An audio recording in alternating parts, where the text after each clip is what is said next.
The silence of the dense mountain forest was suddenly interrupted by the sound of clashing swords and painful screams. On the narrow path, a man and a young girl were running from the heavily armed men who were following them. The man, covered in bleeding open wounds, was holding onto his sword while also trying to support the girl and protect her from falling. He was dressed in fine but not flashy robes, looking dignified and powerful despite his heavy injuries. With an eagle eye, he would scout the surrounding area for the best way out. Despite his efforts, their followers were catching up. The girl looked delicate and elegant, even though her dress was torn by the branches and her feet were bleeding. She stopped and looked at her companion. "General Yan, there is no way for us to get to safety in time. Let's stop. I'm not afraid of dying. I will not be their bargaining chip. Your Highness, I swore to protect you and bring you back home. Please stay back and hide while I deal with these mad dogs." While they spoke these few words, their followers showed up and surrounded them. They were about 50 strong men in armor, armed with swords and daggers. One could sense the strong killing intent coming from them, like a pack of wolves who found the trail of blood left by its wounded prey. The leader had a satisfied grin on his face. He spoke one phrase: "Take down the man, bring the girl." A fierce fight ensued. General Yan did his best to keep the girl safe. He injured many and sustained even more wounds. So in the end, despite his best effort, he fell to the ground and dropped his sword. The leader looked at him from above, with a smug expression on his face. "I must say I'm impressed. They don't call you the Dragon General for nothing. You've injured many of my men, but your path ends here." He got down on one knee and grabbed the general's throat with force, squeezing mercilessly, his eyes almost popping out of their sockets with joy and madness. "People will sing songs about my achievements. I am the one who defeated General Yan Qi, the Dragon General, and made a slave out of Ji Kingdom's princess." He got up laughing and took out his long sword. "See you in hell." But the sword never fell, as a mocking voice cut through the air and into everyone's ears. "What a brave bunch you are! 50 men against a wounded man and a defenseless girl.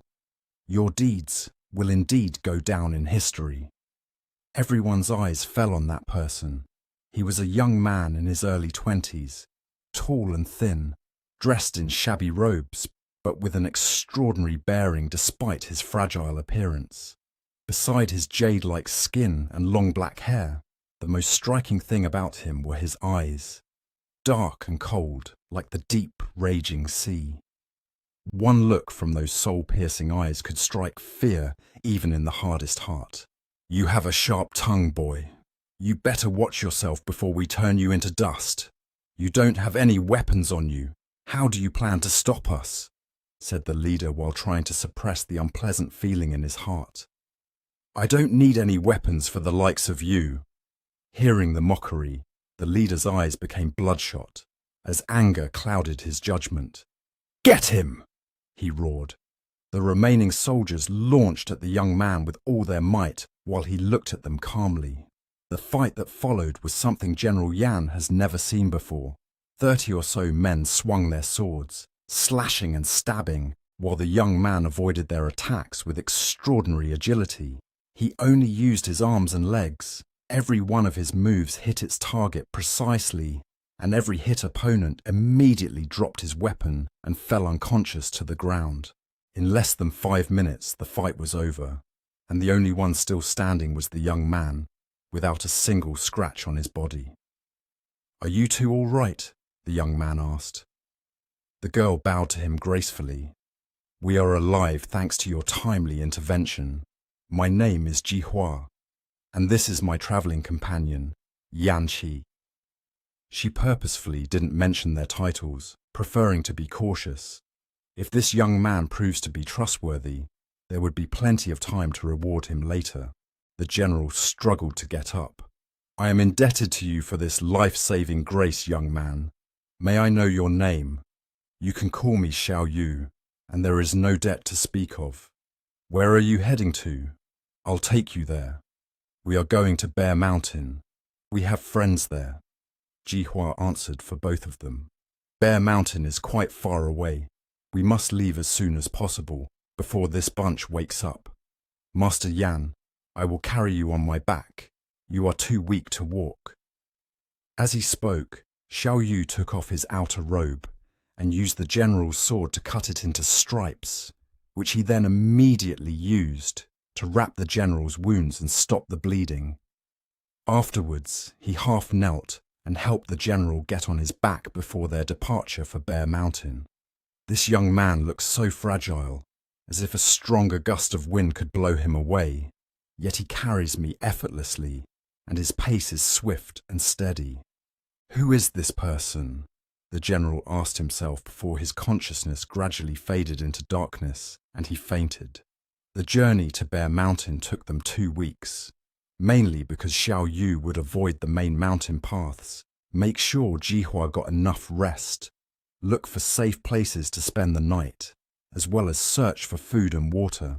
When passing by villages or scattered houses, he would let them rest in a safe hideout and go by himself to scout the surroundings for any danger. Every time, he would return with something useful like steamed buns, a piece of clothing, or even medicine for the general's wounds. He would watch for danger at nights and carry the wounded general during the day, thus getting very little rest himself. After 2 strenuous weeks, they finally reached their destination. Before entering Bear Mountain's main city, General Yan Qi insisted on walking by himself to show them the way. Supported by Xiao Yu, he led them to a secluded mansion at the outskirts of the city. When the heavy gate was opened, the servant's eyes widened in surprise. He wanted to call out Your Highness when he saw Jihua, but a meaningful look from the general stopped him in time. My lady, my lord, you are here. He bowed and quickly made way for them to come in. Where is Lu Li? Answering to my lord, Steward Lu should be back soon. He went to inspect the supplies we just received. The general nodded. Show Lady Ji to the East Wing room and make sure she has everything she needs. Afterwards, call the doctor and have him check her injuries. The doctor must see you too, Master Yan, said Xiao Yu. I will accompany you to your room and change your bandages before the doctor comes, so you will be more comfortable. You must rest well. The general nodded in agreement and let Xiao Yu help him to his room. Once there, Xiao Yu asked the servants for hot water, medicine and gauze. He helped the general remove the dirt and old medicine from his body before applying new medicine to his wounds and wrapping them up. Then he helped the general to his bed and covered him with the quilt. I will tell the servants to bring you a light supper, said Xiao Yu, and took a step towards the door. But before he could take another one, the general reached out and grabbed his wrist, pulling Xiao Yu toward himself. Wait! Being pulled suddenly, Xiao Yu fell to his knees beside the bed. What's wrong with you? The general was stunned. As a wounded man, he didn't exert much force while pulling at Xiao Yu's wrist, so he couldn't understand why the sudden fall. What the general didn't know was that Xiao Yu was absolutely exhausted, hanging by a thread. During these 2 weeks, he spent his money and energy caring for them, and he himself went cold and hungry, relying solely on his willpower. This tug on his wrist brought Xiao Yu closer to the general, and the bedside lamp illuminated his features. What can I help you with, Master Yan? Asked Xiao Yu. The general looked at him, and his throat suddenly went dry. Xiao Yu's jade-like skin was almost transparent and stretched over his delicate bone structure. There were dark circles under his eyes. The beating pulse on his neck could be clearly seen, and his thin inner robe was slightly opened, revealing a perfectly sculpted clavicle. His black silky hair was scattered on his shoulders and his eyes. His eyes were even bigger and deeper than before. Xiao Yu's whole person exuded an unearthly, immortal-like aura. Looking at the person in front of him, General Yan Qi dry swallowed. and unconsciously frowned and tightened his grip on Xiao Yu's wrist. At that moment, the servant announced that Steward Lu and the general's right hand were there. The general was still looking at Xiao Yu in a daze, and it took him a minute before slowly letting go of his wrist and acknowledging the other people in the room. "Show my guest to his room and take good care of him," he instructed. "Yes, my lord." Steward Lu bowed to him, then turned to Xiao Yu. "Follow me. Master Yan, I take my leave. Have a good rest." Xiao Yu bowed to the general, then went out of the room behind Lu Li. Steward Lu led him through a series of corridors and into the inner courtyard. On the way, he kept thinking about the scene he had just witnessed. This ragged person was kneeling beside the Lord's bed, and the Lord looked angry. This must be some lowly slave who committed a grave error, he thought to himself. He then called for a little servant. "Take this man to the northern side room and come back," he said before turning around and leaving them. The northern side room? The little servant looked flabbergasted, but still signalled Xiao Yu to follow him. The northern side room was in a run-down shed beside the stables, in the furthest corner of the mansion. There was nothing there except for some moulded hay and a lot of dust. The window was cracked and the door couldn't be properly closed. It looked as if this shed had been abandoned for years. Xiao Yu didn't look bothered by this. He just turned around to thank the little servant. After a moment's hesitation, he asked, "My friend, is there any food?" "I'm sorry. Steward Lu didn't say I could bring you any." The little servant looked really embarrassed. "I troubled you." Xiao Yu bowed to him, then turned around and entered the room. He didn't care about how this room looked. He would not spend another night outdoor, and that was enough. He curled up in a corner and fell asleep from exhaustion almost instantly. General Yan looked at Xiao Yu's sleeping figure for a long time before picking him up in his arms, carrying him to his room and placing him on the bed. The general wanted to let Xiao Yu sleep, but as he leaned closer, he found himself inexplicably drowned to the person in front of him. Before he realized it, he was kissing him, lightly at first, as if afraid of waking him up, then gradually deepening the kiss. Xiao Yu moved slightly. The general looked at him. Xiao Yu's skin under the candlelight had a pearly shine, and his lips were slightly swollen and moist after the kiss. Yan Qi felt his body on fire and moved closer, pinning him underneath. But when he looked up again, he met Xiao Yu's deep eyes, which were cold and full of hatred, staring deep into his soul. General Yan Qi woke up startled, with his body covered in sweat, the dream still vivid in his mind. He stood up and struggled to adjust his breathing and messy thoughts. In all his life, he had never felt that kind of desire for neither women nor men. He always thought he would dedicate his life to the country's military affairs, unbothered by earthly desires. But now he found himself strongly wishing for a partner. No, not just any partner. Yan Qi found himself fascinated by Xiao Yu and wishing to have him by his side in this lifetime.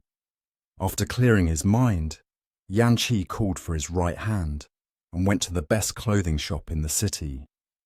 He remembered that Xiao Yu used his robes to bandage his wounds and was only left with a thin inner garment, totally unsuitable for the cold weather. Therefore, he personally chose and bought 3 sets of warm clothes as a gift. Back at the mansion, he instructed the servants to prepare a feast in the main hall, then went to the guest room to present his gift to Xiao Yu. He was eager to see him dressed in new clothes, all clean and bright.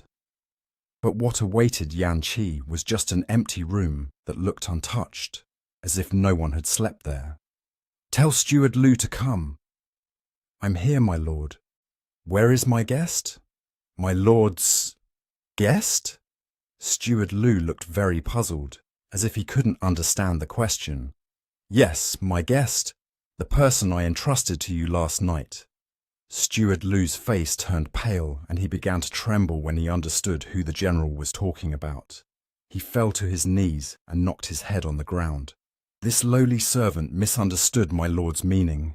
I saw master was angry last night and thought that person was a slave that master wished to punish, so I sent him to the northern side room. I'm willing to accept any punishment. What? Yan Qi felt a chilling sensation going down his spine.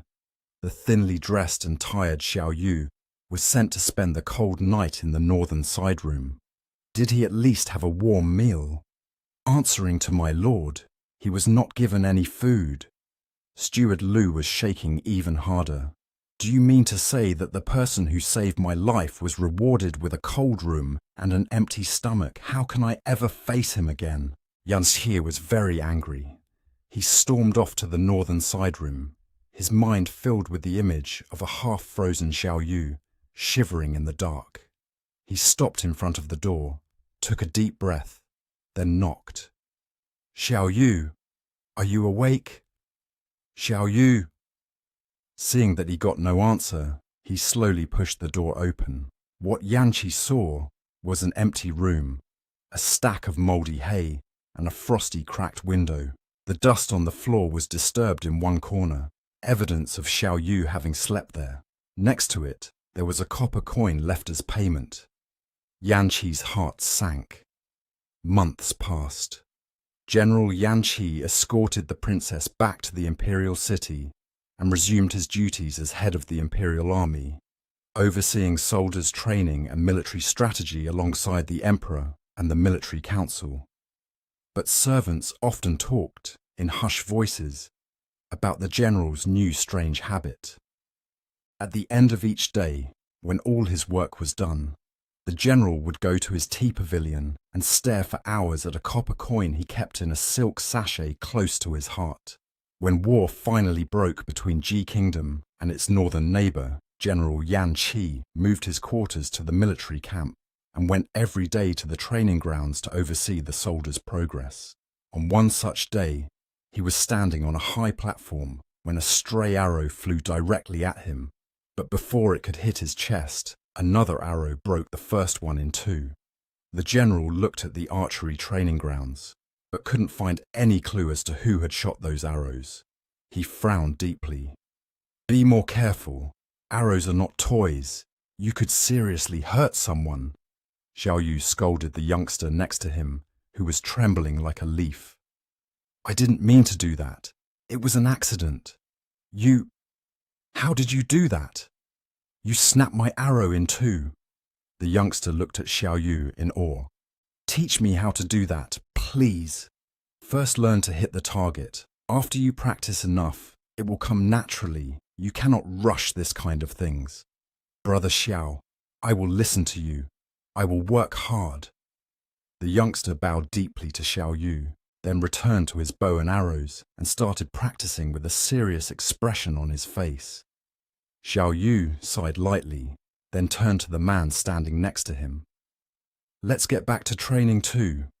Do you want to practice riding or sword fighting? The man looked at him, as if trying to read a deeper meaning behind his words, then gently took Xiao Yu's hand in his and inspected it thoroughly. Gu Feng, I'm fine. There is no need for you to worry. I do worry. When I found you in the woods, you were half frozen to death.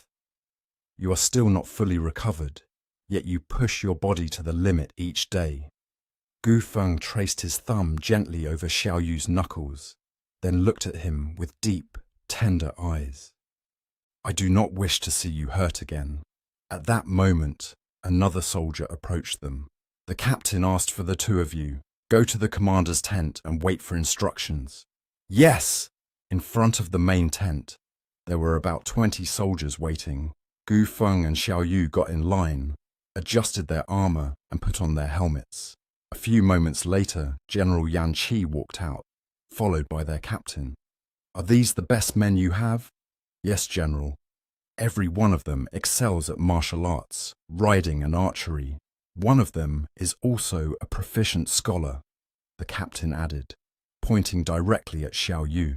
Hearing this, General Yan Qi took a long look at him, but couldn't quite make out his features underneath the heavy helmet. Good. The general nodded, then addressed them directly. You are now part of an elite squad. You will be charged with reconnaissance missions, night raids or rescues in enemy territory. You will train together, live together, and protect each other. As every one of your lives will, at one point or another, depend on someone else coming to your aid. No one is left behind. Yes, General. Dismissed. They were taken to a separate barrack, where for the next few weeks they spent every minute together. Xiao Yu took mental notes of everyone's strengths and weaknesses, and discreetly guided them towards improving. A casual suggestion here, a veiled reminder there, an observation at the precise time delivered innocently. He didn't back down from challenges either. He was tested repeatedly and came on top every single time, but was never arrogant about it. He slowly became the soul of this elite group of soldiers, the leader everyone followed willingly. By the time the army marched into battle, they had already become as close as brothers. After the order came, they marched for weeks through difficult terrain, thick forests, steep mountain paths, fast-flowing rivers or deserted fields. When the army finally reached the border, most of them were already exhausted. Battles were long and bloody, heavy casualties on both sides, and no end in sight. The morale was low. Every soldier had seen fallen friends and brothers. Even the sky seemed to mourn the loss of so many lives. In the command tent, General Yan Qi was revising maps and battle strategy, surrounded by his military advisors. "General, we have important news," one of the captains said. "The Northern Army just received reinforcements, and the Northern General came himself to inspect and lead the troops. Is this news reliable? It has been brought by our best scouts." "How many men?" 5,000 cavalry and just as many infantry." General Yan Qi fell in deep thought. When he spoke, the command was clear. Their army was to be divided into three. 1/3 would initiate the fight in open space, then lure the enemy troops toward the thick forest, where their cavalry would have a difficult time maneuvering. There, they will be met by the second third of Ji Kingdom's army. The last third was kept as backup and reinforcement until the end, when they would hopefully deliver the final blow and defeat the enemy, finally putting an end to the war.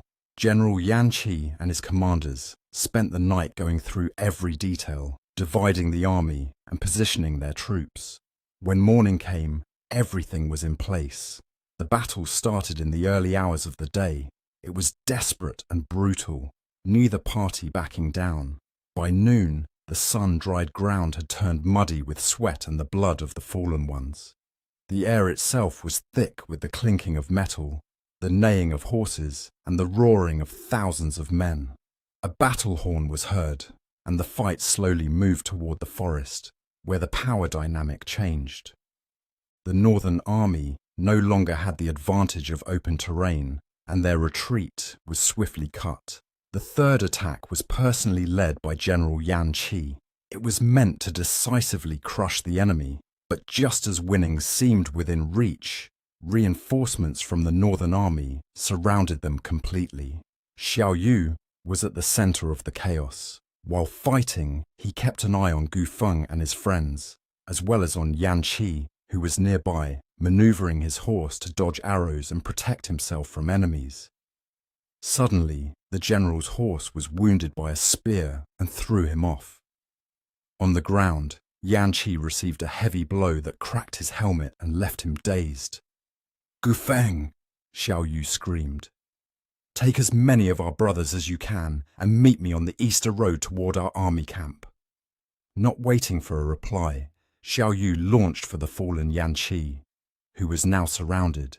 He reached him just as an enemy soldier was about to stab him with his sword. Xiao Yu fought them coldly and precisely, just as he had done when he had first met Yan Qi. Once he pierced through their defenses, he grabbed a nearby horse, helped Yan Qi get on it, then mounted behind him and rode east toward their camp. By the time they exited the forest, Yan Qi was fully aware of his surroundings. They soon reached Gu Feng, and 2 other soldiers from their elite squad. But the sound of hooves rapidly approaching told them the enemies were near. Xiao Yu unmounted quickly and let Gu Feng take his place. "Go, take the general back to the camp. I'll buy you time." "Xiao Yu." Gu Feng was very reluctant to leave him behind, and so were the other 2. "Brother Xiao, they are too many. Let us stay and fight with you." The 3 of them talked at once. "No, protect the general. That's an order." With heavy hearts, they kicked their horses and galloped away. This exchange between them was brief, but the name Xiao Yu struck Yan Qi like lightning. He turned his head and saw Xiao Yu take off his helmet and glance at them before turning away and walking back into the forest. "Stop! Turn around!" Yan Qi roared and tried to get off the horse, but Gu Feng held him tight. "General, please stop struggling. If we let you go back, Xiao Yu will never forgive us, and all his efforts would be in vain. He will come back. If he doesn't, we'll go get him back. We leave no one behind." General Yan Qi closed his eyes and tried to breathe through the panic settling in his heart. He had been saved twice and had lost this person twice. At that moment, he swore there would not be a third time. No matter what, he would not let Xiao Yu disappear again. Back at the campsite, a letter bearing the imperial seal awaited him. He tore it open and learned that the emperor of the Western Wu Kingdom had decided to become their ally and had sent troops to assist them in battle. With this unexpected help, they once again held the upper hand. During the following days, General Yan reorganized his army and led a crushing counter-attack that forced the remaining enemies to seek refuge in a fortified city by the border. The siege lasted a long time. General Yan cut the enemy's water sources and food supplies, and he ordered daily attacks which he supervised personally. One day, the Northern Kingdom's general came out on the ramparts. "General Yan, I demand that you retreat immediately. This madness of yours has gone on long enough." "Why would our general do that?" one of the captains asked. "You all forget I have prisoners, important ones." The Northern general grinned. "Unless you retreat, I will start decorating these walls with their heads." This was a long shot, but it was the Northern general's last resort. His men were starving behind the city walls. Their last supplies finished days before. They even ate their war horses. He had no idea who the prisoners were, or even if they were worth anything, but it was his last hope. General Yan didn't respond. Instead, he organized a final, massive attack that broke the enemy completely. They climbed walls, shattered gates, showed no mercy. When it was over, he ordered every corner searched. He had looked at every fallen soldier's face since Xiao Yu disappeared, and he never found him, so he was convinced Xiao Yu was alive. "Gu Feng, come quickly! He's here!" A voice shouted suddenly. Yan Qi was looking at the kneeling Northern general in front of him when a shadow blurred past him as soon as those words were spoken. A few moments later, Gu Feng emerged from a dark cellar, carrying something with infinite care. Yan Qi looked at the thing in Gu Feng's arms that barely resembled a person, and beneath the bloody wounds and grime, recognized Xiao Yu. He approached them and hesitantly brushed a strand of hair that was stuck to Xiao Yu's cheek. Xiao Yu had no reaction. He was completely motionless, his skin as cold as ice, his breathing shallow. "Take him to the medical tent at once." Gu Feng walked away quickly with his precious cargo. Yan Qi finished quickly dealing with the aftermath of his conquest and rushed to the medical tent, where he found Xiao Yu lying on a bed in the corner, covered in bandages, still unconscious. Gu Feng was sitting next to him, holding his hand and talking to him gently. This scene stirred something painful and heavy in the general's chest. When he saw Yan Qi approaching, Gu Feng got up and saluted politely. "General Yan." Yan Qi turned his gaze from Xiao Yu to Gu Feng. "What is the relationship between you two?" Replying to the general, "He is more than a brother to me. I found him freezing in the forest a few months ago. He had fallen down a mountain slope and hit his head. Couldn't remember much beside his name, so he stayed with me. He also saved my life when we were attacked by bandits. I don't know who he is or where he came from, but I never met anyone like him. Yes, he is extraordinary. Gufeng's head snapped up when he heard those words, his pupils contracting while checking the pained expression on General Yan's face. I don't know who he is either, Yan Qi said, but he saved me twice, and I never got to thank him. Gufeng opened his mouth to ask something, but the doctor approached them, holding his medical kit. How is he? Yan Qi asked the doctor. Replying to the general, he is in critical state. There is internal bleeding, sword injuries, broken ribs, and he was also punished with the barbed whip during his imprisonment. The next couple of days are decisive as to whether he lives or not. He needs constant care. I'll take care of him, Gufeng said immediately.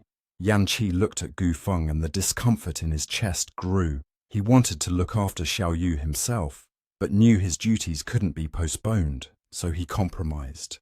Take him to my tent. He will be more comfortable there.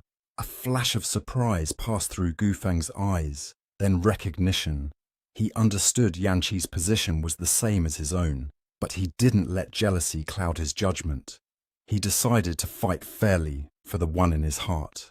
Days passed, the military affairs got settled, and the army started the long journey back to the capital. Xiao Yu's condition stabilized and was slowly showing signs of improvement. He rode in the general's carriage, where he could lay down on an improvised soft bed. Gufeng rode in the carriage with him, and Yan Qi escorted them on horseback. On arrival, Yan Qi settled Xiao Yu in the room next to his own. Gufeng also received a room not far away. The general made it a habit to visit Xiao Yu immediately after his return from court. He kept Xiao Yu company for as long as his condition would allow, and sometimes remained long after Xiao Yu fell asleep, just watching him rest. One evening, he took out the copper coin from the pouch and placed it in Xiao Yu's hand. Do you remember this? He asked. Xiao Yu looked at it for a long moment, then slowly nodded. This is the biggest regret of my life, Yan Qi continued. It is a reminder that I failed to show my gratitude and acknowledge the person that saved me. It is a shame that I will carry for the rest of my life. I'm sorry, I never meant for you to feel ashamed, Xiao Yu whispered. It was just payment for the shelter I received. I would have paid the same at any other place. Yan Qi sighed. It is I who should ask for your forgiveness. I only wish to properly honor you in the future, if you'll give me that chance. Xiao Yu kept silent, and Yan Qi didn't push. Soon, the news of a wedding between the emperor and Wu Kingdom's princess spread to every corner of the country. Everyone in the capital was in a frenzy to prepare for the big event. Only Xiao Yu got quieter. On the chosen day, Yan Qi, dressed in ceremonial robes, came to see him and was instantly worried. Xiao Yu sat upright by the window, his face very pale, his fists tightly clenched, hidden in his sleeves. Are you unwell? Is there any pain? Xiao Yu exhaled lightly and forced a thin smile. I'm fine. There is nothing to worry about. Yan Qi hesitated. I want to ask the emperor to acknowledge your merits on the battlefield. Don't. You are the country's war hero. On this occasion, you should think about yourself. I don't want rewards, nor titles. After going back and forth for a while, Yan Qi had to admit that nothing he said could change Xiao Yu's mind, but he was still determined. In his heart, he wanted Xiao Yu to be granted a title, so that later he would be able to ask the emperor for a marriage decree and make Xiao Yu his husband. The throne room was filled with nobles and courtiers from both countries. Before Wu Kingdom's princess' arrival, the emperor wanted to publicly acknowledge Yan Qi's achievements, so he called for him. On this joyful day, I wish to add blessing to blessing, he announced. General Yan Qi fought bravely and brought peace and prosperity to our kingdom. In honor of his courage and loyalty, We grant him marriage to Princess Jihua. Yan Qi felt his body go completely numb. This imperial decree was impossible to refuse, and it shattered the last bit of hope of ever having Xiao Yu by his side. He knelt and bowed. This subject accepts the decree, the emperor continued. In addition, the general can ask for any reward he desires. Yan Qi smiled bitterly, his expression hidden behind the long sleeves of his ceremonial robes. What I desire, he thought, what I most wish for, is already impossible. When he finally spoke, his voice was clear, showing no sign of his internal struggle. Your Majesty, this subject would not even be here today if it weren't for a young man who saved my life and is now injured. And not just my wife, he also saved the princess and made sure she returned safely. Jihua took a step forward, her voice trembling slightly. You found him? Your Majesty, I only ask that you meet this young man. I already heard many things about him from my sister, the emperor said. Bring him here. Half an hour later, a pale Xiao Yu dressed in plain white robes entered the throne room, and everyone gasped. His immortal-like beauty captivated the entire audience, and Yan Qi felt his heart twist painfully in his chest. This was the only person he ever wanted, and he was unreachable. Xiao Yu stopped before the throne and bowed respectfully, following the imperial protocol with natural grace. So you are the one I heard so much about, the emperor said. Who are you? Where do you come from? Your Highness, I am just a common person of no importance, a wanderer. There is not much to tell.